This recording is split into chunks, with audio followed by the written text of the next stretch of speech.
Okay, YouTube. Let's talk a little business. Let's talk a little business on a Saturday. Yes, I'm working Saturday. Now in trucking, if you're working Saturday, that means you are doing all right. You're moving that freight, you're staying busy. That means that there's freight to be moved on Saturday. That means that things are looking pretty good, right? It's December 21st. We're rolling up into Christmas. I'm working Saturday. Things must be pretty good. And, you know, I have to say, based on my last couple of paychecks, yeah, things are doing all right. We're doing okay. We're making bank, right? We're paying our bills. I shouldn't say making bank. I was going to say money's going in the bank and we're paying our bills. But I want to talk a little bit about this whole discussion on broker transparency. Broker transparency, right? Now, when we look at it from a driver's point of view or a carrier's point of view, broker transparency is good for us. What it does is it levels the playing field. Would you agree with that? Right? That means that company A is going to get paid the same from company A that company B is getting paid from said company. There's no guess. It takes the guesswork right out of it, right? And to a certain extent, that is good for the carriers and the owner operators, and right, it's good. It levels the playing field. Except if you are the carrier or the owner operator that's formed a 30-year relationship with said company, and you've earned their business, and maybe you're getting that excellent rate from that carrier, right, or from that shipper. That shipper's paying you phenomenally, right? Because you've earned it. They can count on you. You always have a truck and or trailer available when they need it.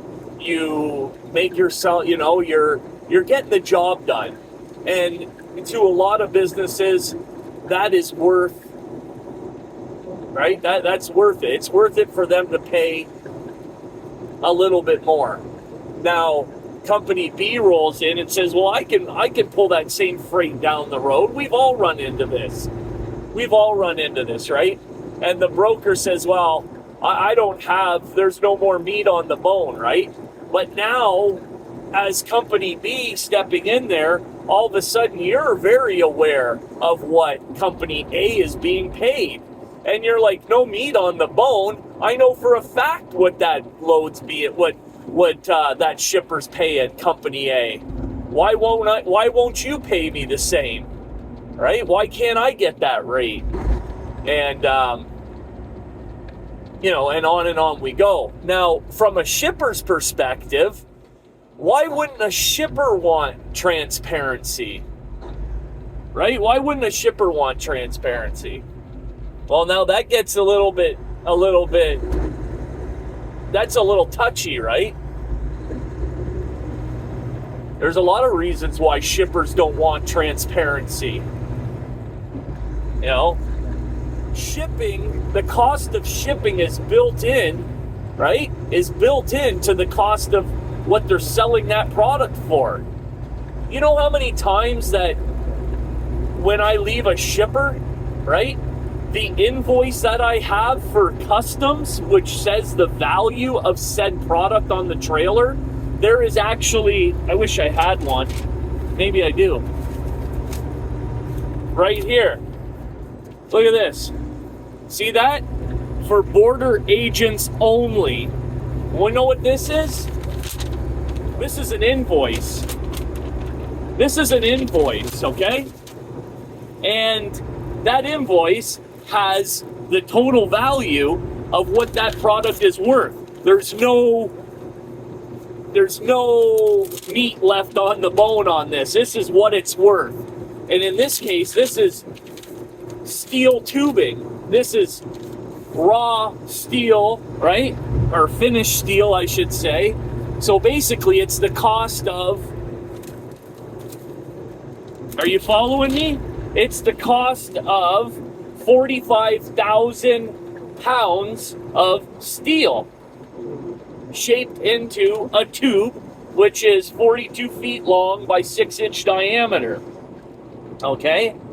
Now, if the customer on the other end gets a hold of this and they can see how much that's worth, and they go, well, hang on a second, I just paid, 18% more than what the value of that product's even worth, they're going to get disgruntled. Now, let's just say that's an example, right? That's an example of why some things are kept secret. Another reason why things are kept secret on the shipping side is because when, say, let's just keep it simple and say Costco is purchasing X amount of lawn chairs from a manufacturer, the manufacturer of those lawn chairs says, okay, it's going to be $20,000 for the load. And Costco says, well, hang on, it can't be because, these lawn chairs aren't worth that much. Well, that includes shipping. And maybe, just maybe, the manufacturer of those lawn chairs told Costco that they paid that carrier or that truck driver, that owner-op, let's just say they paid them $7,000. Well, yeah, but we paid the carrier we use charged us $7,000. Now, let's just say again that price for that shipping was inflated by, as you well know, probably $4,000, depending on where they went. Let's just, for argument's sake. Now, if all of that becomes transparent, right? If all that comes transparent, all of these secrets, all of these little discretionary loopholes, we'll call them, where the manufacturers, the purchasers, the procurements, the people who procure all of these things, right? Because there's procurement people for these big companies. They get paid to shop for the best price, right? So they're being told one thing. Now what ends up happening is now the customer becomes aware of how much things are actually costing, and nobody wants that to be common knowledge. Everybody wants everything to be hush-hush so that they can get their kickbacks, right? Because let's just say another thing. Let's just say that, for example, a broker has a relationship with Costco, right? A broker has a relationship. And Costco says, we're going to give you all of this business, right? And the broker's like, sweet. And then Costco says, and for these loads going to the East Coast, you can charge us $7,000, okay? That's what we'll put on paper. You're charging us $7,000. And we're going to give you that $7,000. But what we want you to do is we want you to kick back 10, 15% of that back to us, right?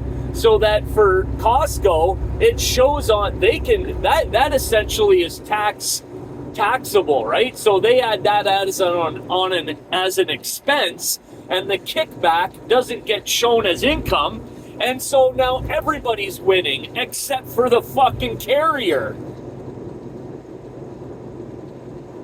And I know I don't have to say that 2 times because you guys are listening intently and you're very intelligent.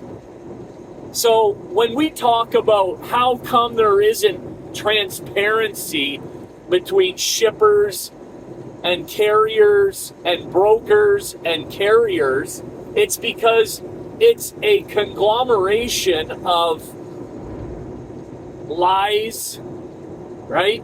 It's a paper trail that they don't want. I mean, we know this, right? Everybody's trying to stuff as many dollar bills into their pocket as they can. And the person at the bottom of the totem pole, hello, that's me. I'm at the bottom. I'm the one who's, collecting the pennies at the bottom of the mountain over here, right? They don't want that to change. They don't want that to change, right? And so it's a big problem, because not only do the brokers not want transparency, but the actual the shippers, the people who are actually paying the shipping bill, they don't want transparency either. You would think, well, driver's lounge, of course the shippers want transparency. This way they can barter for a better deal. No, they don't want it. They want everything to be the way that it's been, right? They don't want to upset the apple cart, right? As long as I'm getting mine and you're getting yours, fuck the driver, fuck the carrier. They get the pennies. And if they don't like it, we'll just, they are replaceable. They are disposable. Forget about replaceable. We're disposable. We are a disposable item, right? We are a disposable resource, because there's always going to be someone that's willing to do it cheaper. And so even the shippers don't want transparency. Now, when you start to process it all in that, in that way, it's like, no wonder we're up against it, right? So the best thing that you can do for yourself as an owner-operator is form a working relationship, a connection, a physical, visceral connection with the person you're doing business with. Talk to them on the phone, take them out for dinner, gain a personal relationship with these people. Then you can start to actually get paid what you're worth.